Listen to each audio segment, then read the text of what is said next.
So I want to talk a little bit about the AMSOIL synthetic grease. There's two different products that we got, NLG I1 and NLG I2. Winter, it's a little bit less viscous for getting through your grease gun in the wintertime and colder temperatures. And then number two is actually for warmer temperatures, so that you can get a proper lube.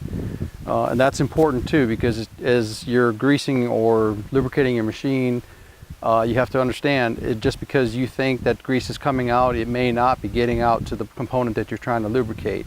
So you have to make sure that even though you're stroking it, or if you're using an electric grease gun, that you are getting the grease to that component, and you probably want to keep going until you can actually see it come out just slightly. So that's real important.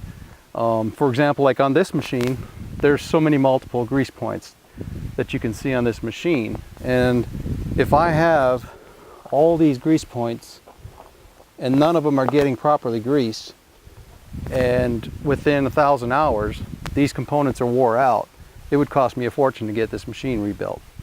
And that's downtime. So I'm not making money, I'm having to spend money.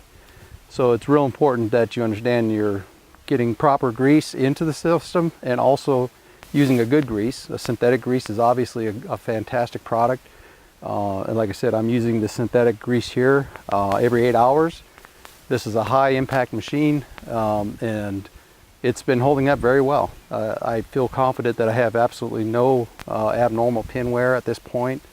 The machine's very solid, and very happy with the product. One other thing with this mulching head that I do is, because it has two very large bearings that support the mulching head drum, I actually spool up the drum under power and get it turning about 1,000 RPM.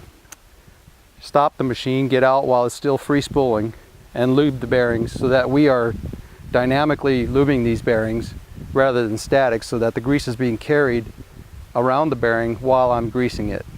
Where if it's not moving, you're only greasing one lube point, expecting that grease to be carried over, which eventually it will. But I think a dynamic greasing of that bearing is going to be a much better way to get that lubricated.